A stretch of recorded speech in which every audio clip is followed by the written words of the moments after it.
Hi, I'm Jonathan, this is Brain Stuff, and I've got some bad news for you. Money is imaginary. Now, I don't mean that this printed piece of paper is make-believe. I can feel its texture and the ink even smudges off on my fingers.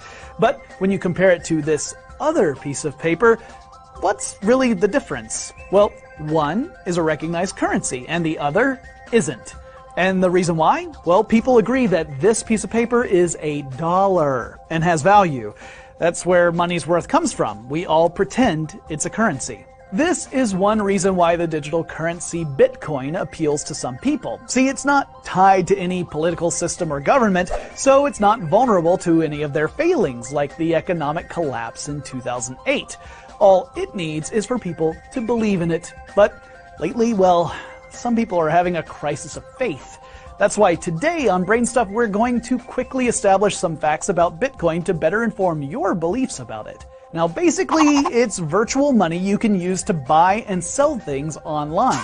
And it mimics real-world limited resources like gold, for instance. It's also a cryptocurrency, meaning that it's encrypted in a way that prevents it from being copied. See, every Bitcoin transaction is recorded using a blockchain. Now that information acts like a ledger that is encoded onto the Bitcoin itself. This prevents people from spending the same Bitcoin more than once, since everyone else on the currency's peer-to-peer network knows that it just was spent. It's essentially just a number associated with an internet address. You can store it on your phone or a hard drive until it's used again. Now, here's some ways you could acquire Bitcoins.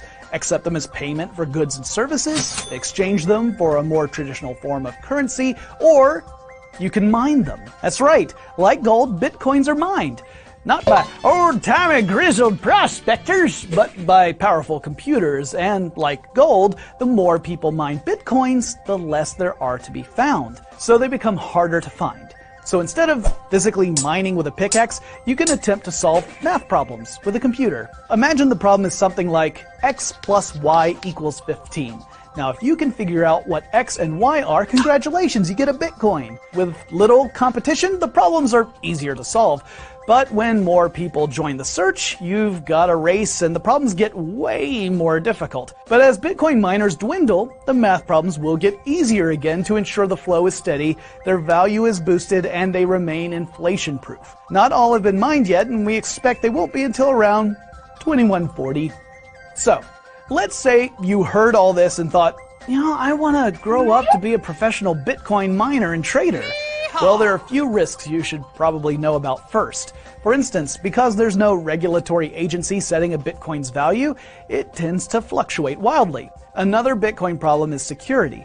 Now actually, the format itself is fine, but that doesn't protect it from hackers who target the banks and exchanges that deal in Bitcoins. Again, this isn't the fault of the currency. If a bank were robbed, you wouldn't blame the dollar bill for getting stolen, right? So Bitcoin has its slumps, and for it to become widely used, its volatility needs to settle down quite a bit.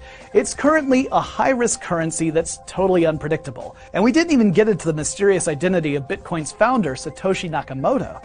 Now personally, I think the biggest drawback to Bitcoin is that you just can't make it rain. If you'd had experiences with Bitcoin, let us know in the comments below. And let us know if there are any topics you'd like us to cover.